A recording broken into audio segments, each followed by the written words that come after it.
Madam கிட்ட சொல்லிடலாம்.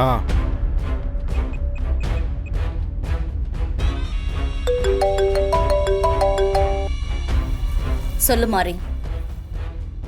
Madam, அந்த ஆதி போஸ்ட்மார்டம் நடந்த ஹாஸ்பிட்டலுக்கு வந்திருக்கான். அங்க இருந்த டாக்டரை கேஸ் சம்பந்தமா பார்த்து பேசியிருக்கான் மேடம். சரி மாறி, நீ அந்த ஆதி எங்க போறான் வரான்னு விடாம அவனை ஃபாலோ பண்ணிக்கிட்டே இரு. எதனால எனக்கு உடனே அப்டேட் பண்ணு. நாளைக்கு காலையில பாரதியை கோர்ட்ல ஹேண்ட் ஓவர் பண்ணிடுவாங்க. மொத்த எவிடன்ஸ் அந்த பாரதிக்கு எதிராக இருக்கிறதுனால அதுக்கப்புறம் அவளுக்கு ஜெயில் தான். அவ தப்பிக்கவே முடியாது. ஆனா அது வரைக்கும் நம்ம எல்லாரும் கேர்ஃபுல்லா இருக்கணும். ஓகே மேடம், நான் பாத்துக்கிறேன். இவ்ளோ ஆதாரம் பாரதிக்கு எதிரா இருந்தாலும் ஆதி மட்டும் பாரதியை நம்பிட்டு இந்த கொலைய பாரதி பண்ணவே இல்லைன்னு எதுக்காக இப்படி நம்பிக்கிட்டு இருக்காரு? என்ன மித்ரா புதுசா பேசுற?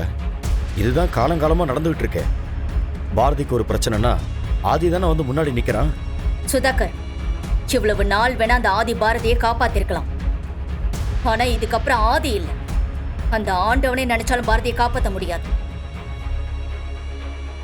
நாளைக்கு காலையில அந்த பாரதி ஜெயிலுக்கு போறது கன்ஃபார்ம்.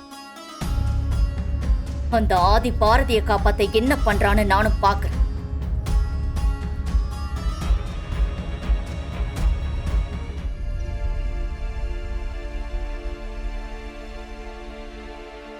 பசங்களா, இன்னும் எவ்வளவு நேரம் தான் இப்படியே தூங்காம உட்காந்துருப்பீங்க? ஆதி அப்பா அம்மாவை கண்டிப்பா வீட்டுக்கு கூட்டிட்டு வந்துருவார்ல, அதுக்காக தான் நாங்க வெயிட் பண்ணிட்டு இருக்கோம் பாட்டி. கடவுளே, இது என்ன சோதனை!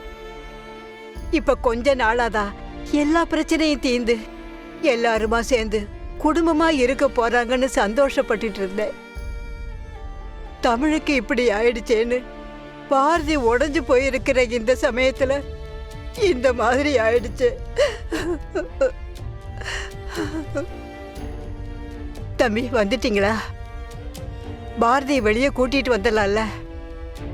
அப்பா, எனக்கு அம்மா வேணும். எனக்கு அம்மா இல்லாம ரொம்ப கஷ்டமா இருக்குப்பா.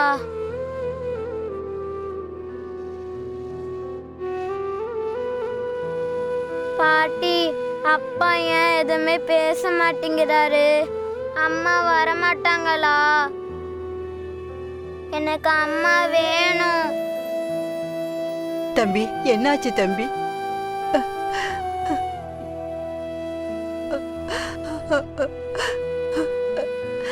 கடவுளே, தம்பி எதுவுமே சொல்லாம போறாரு. பாரதி கண்டிப்பா எந்த தப்பு பண்ணிருக்க மாட்டான்னு உனக்கே நல்லா தெரியும். இந்த குழந்தைகளுக்காக பாரதியை நீதான் காப்பாத்தி கொடுக்கணும்.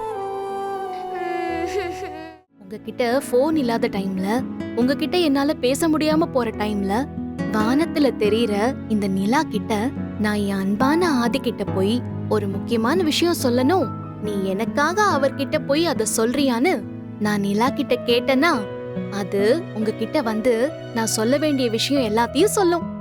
அதுக்கு தான் ட்ரை பண்ணிட்டு இருக்கேன். விஷயம் கொஞ்சம் பழசா இருந்தாலும் நீங்க சொல்றத கேக்குறப்போ எனக்கு புதுசா தான் இருக்கு. இது கொஞ்சம் ஃபேண்டஸி மிக்ஸ்டா இருந்தாலும் இதுல கொஞ்சம் எமோஷன் இருக்கிறது எனக்கு புரியுது. I like it. சரி, நான் தெரியாம தான் கேக்குறேன். நீங்க நிலா கிட்ட சொல்ற விஷயத்த நிலா எப்படி வந்து என்கிட்ட சொல்லும்? நீங்க கம்யூனிகேட் பண்ண ட்ரை பண்றீங்க, ஓகே. ஆனா நான் தான் நிலா கூட கம்யூனிகேஷன்ல இருக்க மாட்டேனே. அப்புறம் எப்படி இந்த மெசேஜ்லாம் கன்வே ஆகும்? ஆதி, நீங்க சொல்ற விஷயம் லாஜிக்கா தெரிஞ்சாலும் இந்த உலகத்துல லாஜிக்கையும் மீறின எத்தனையோ விஷயங்கள் நமக்குள்ள நடந்துகிட்டு தான் இருக்கு. நாம ஒரு விஷயம் நடக்க போதுன்னு நம்பினா அந்த விஷயம் நம்ம கண்ணு முன்னாடி நடக்கிறத நம்மளால பார்க்க முடியும். நம்ம 2 பேரோட வாழ்க்கையில நிறைய மிராக்கிள்ஸ் நடந்துகிட்டே தான் இருக்கு. ஆனா நாம அதை ரொம்ப சுலபமா கடந்து போயிடுறோம். இப்போ நமக்கு பிடிச்சவங்களுக்கு ஏதோ ஒண்ணு தப்பா நடக்கும்போது நம்ம மனசுக்குள்ள நமக்கே தெரியாம ஒரு போராட்டம் நடக்கும். அத நாம நிறைய பேர் ஃபீல் பண்ணிருக்கோம். இந்த உலகத்துல இருக்கிற எத்தனையோ பேருக்கு இந்த மாதிரி விஷயங்கள் அவங்க வாழ்க்கையோட ஒவ்வொரு சந்தர்ப்பத்திலயும் நடந்துகிட்டே தான் இருக்கு. உண்மைதான். ஆதி, நாம 2 பேரும் எந்த சூழ்நிலையிலயும் பிரிய மாட்டோம்னு சொன்னீங்க. ஆனா உங்களை விட்டு வாழ்ற இந்த வாழ்க்கை எனக்கு நரகமா இருக்கு ஆதி. அத உங்களால உணர முடியலையா?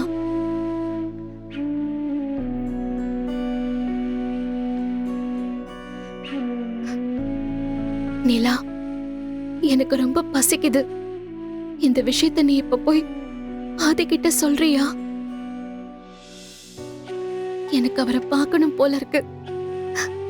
அவர் கையால சாப்பிடணும் போல இருக்கு. என்னோட ஆசைய போய் ஆதி கிட்ட சொல்றியா ப்ளீஸ்?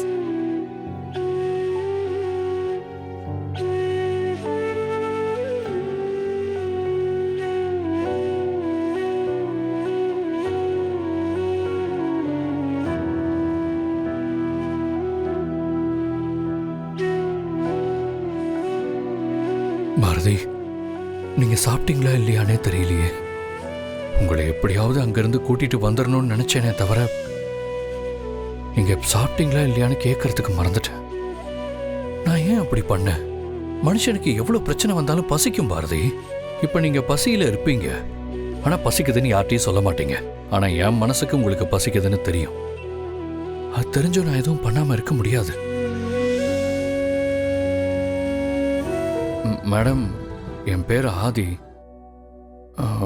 நான் லாக்அப்ல இருக்கிற பாரதிக்கு சாப்பாடு எடுத்துட்டு வந்திருக்கேன்.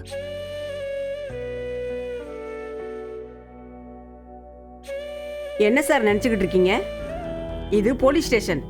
நீங்க என்னமோ உங்க வீடு மாதிரி உங்க இஷ்டத்துக்கு லாக்அப்ல இருக்கிறவங்களுக்கு சாப்பாடு எடுத்துட்டு வந்திருக்கேன்னு சொல்றீங்க.